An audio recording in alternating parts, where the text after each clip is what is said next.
Assalamualaikum warahmatullahi wabarakatuh.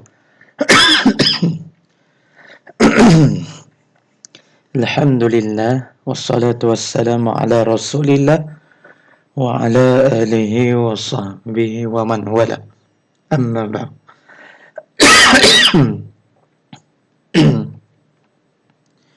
Pelajar yang dikasih sekalian, kita sambung kelas kita mata pelajaran pendidikan Islam bagi tahun 6. Kita akan belajar pelajaran yang ke-10 dalam bab akidah, iaitu beriman dengan sam'iyat. Beriman dengan sam'iyat. Perkara-perkara sam'iyat ini kamu telah belajarlah dalam tahun 4 dan tahun 5 dalam mata pelajaran Tauhid. 5 dalam pendidikan Islam tahun 6 ni kita ulang kaji balik pelajaran-pelajaran yang sebelum ini. Baik. Mari sama-sama kita tengok buku teks pada muka surat 108 dan juga 109. Baik. Contoh-contoh sam'iyat.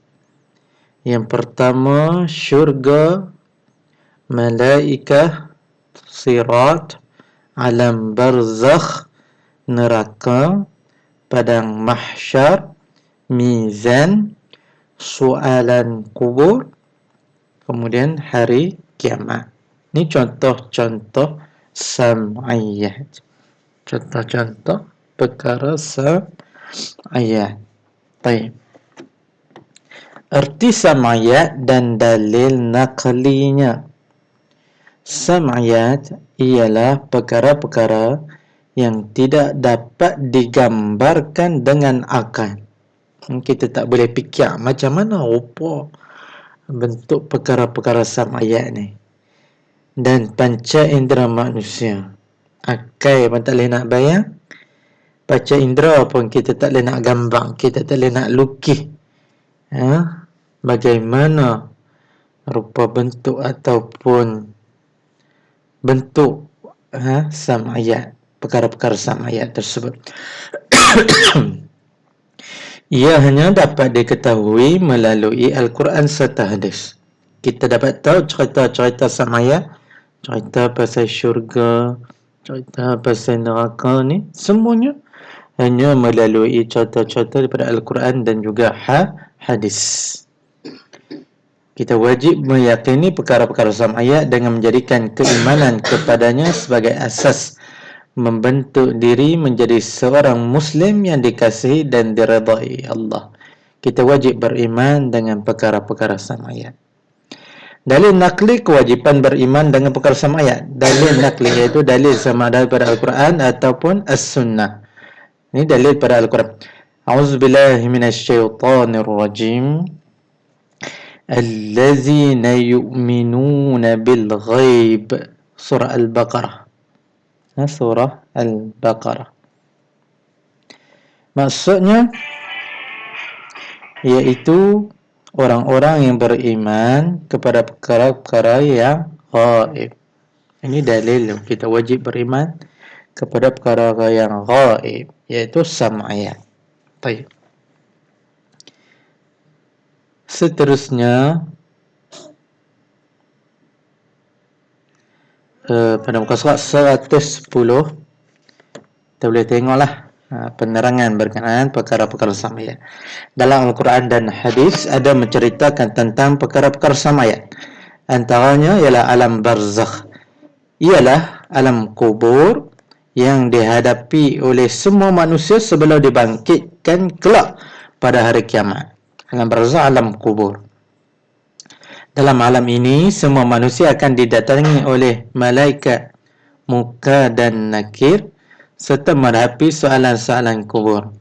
Allah menjanjikan nikmat atau azab bergantung kepada amalan semasa di dunia.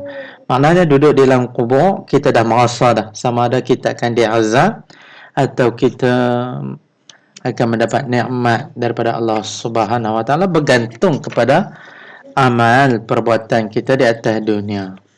Yang kedua, padang mahsyar, tempat perkumpulan semua makhluk Allah setelah dibangkitkan daripada kubur. Semua makhluk Allah akan dihidupkan semula dan berkumpul di sini untuk menerima pengadilan atas perbuatan mereka di dunia, sama ada yang baik atau yang buruk.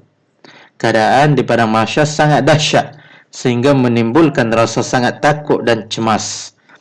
Dalam sebuah hadis ada menceritakan keadaan matahari yang sangat terik berada hampir di kepala, sehingga manusia ditenggelami peluh mereka sendiri.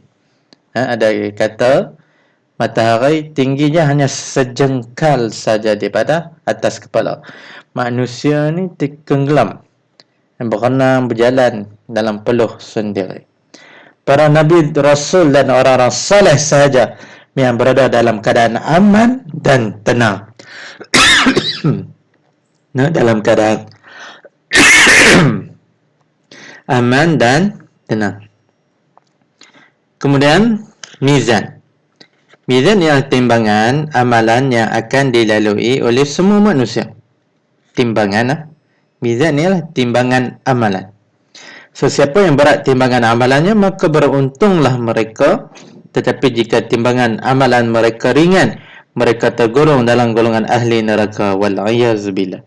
Timbangan seseorang itu menjadi berat kerana amalan kebaikan yang dilakukan semasa hidup di dunia. Sirat ialah titian yang merentangi neraka yang akan dilalui oleh semua manusia. Hanya orang beriman dan bertakwa sahaja akan berjaya melintasi titian ini dengan selamat untuk menuju ke syurga. Maknanya titian sirat ini di bawah dia adalah neraka, di depannya adalah syurga. Siapa yang berjaya lintah akan menuju ke syurga, siapa yang tak berjaya tergelincir daripada titian sirat itu akan jatuh ke dalam neraka. Ada yang melintasinya sepantas kilat. Maknanya orang yang melintah titian sirat ni ada berbagai-bagai keadaan. Ada yang sepantas kilat, ada juga yang berjaya lintah tapi hujung-hujung dia jatuh ke dalam neraka. Allahu Akbar. Mereka ialah orang-orang yang mengingkari perintah-perintah Allah. Jadi orang melintah ni ada macam-macam keadaan. Ada yang sepatah kilat, ada yang sepatah kuda berlari, ada yang berhari-hari baru nak sampai, nak berjaya melintas. Macam-macam lah yang kamu belajar dah sebelum ni. Kemudian syurga disediakan kepada mereka yang beriman dan beramal saleh. Keadaan syurga itu sangat indah. Sama ayat ni kita boleh sebut, boleh cerita, tapi nak menggambarkan suasana tu tak boleh. Kita tak tahu. Sebab kita tak tengok dengan panca indera kita. Nyaman dan dipenuhi dengan kenikmatan. Terdapat taman-taman syurga yang indah dan mempesonakan dengan pancaran mata air dan sungai-sungai yang mengalir. Dalam syurga ini, para penghuninya akan menikmati rehat dengan sepuas-puasnya sambil menikmati pemandangan yang sangat indah dan ditemani oleh bidadari-bidadari. Penghuninya dipakaikan pakaian yang cantik daripada sutra serta dihiasi perhiasan daripada emas dan mutiara. Mereka akan dijamu dengan makanan dan minuman yang lazat serta mereka kekal di dalamnya. Neraka disediakan kepada mereka yang tidak mentaati perintah Allah. Keadaan neraka banyak digambarkan dalam Al-Quran dan hadis seperti keadaannya sangat panas dan api yang marak menyala. Hal ini menyebabkan penghuninya berasa amat tersiksa dan terlalu dahaga. Sebab itu mereka diberi minuman seperti tembaga cair yang sangat panas. Kepanasan air ini menyebabkan muka-muka mereka hangus terbakar dan ususnya terpotong-potong. Masya Allah. Ini azab neraka.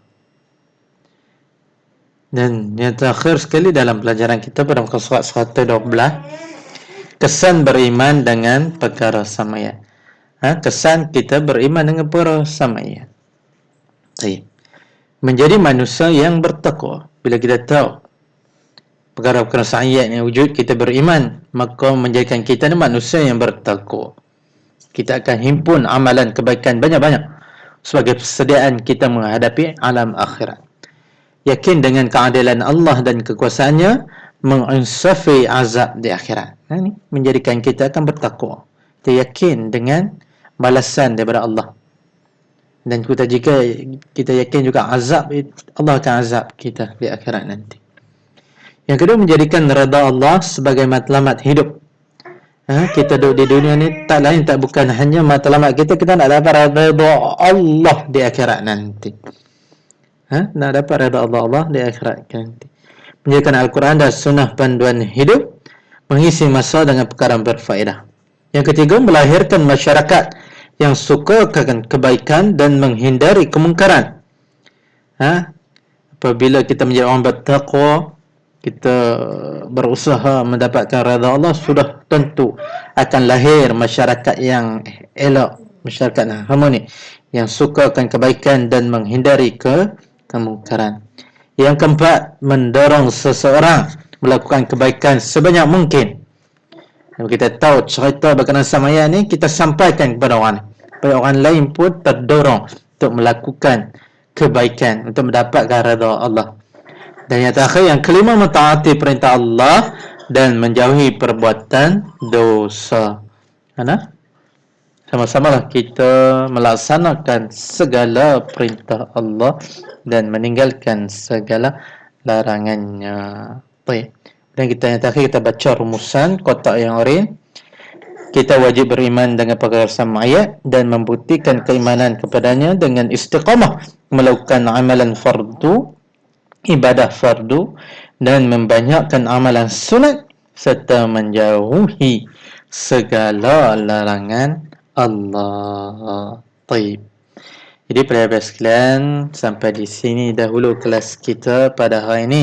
Mudah-mudahan perbincangan kita pada hari ini mendapat rahmat dan keberkatan daripada Allah Subhanahu wa taala. Segala yang baik datang daripada Allah, yang kurang datang pada ustaz.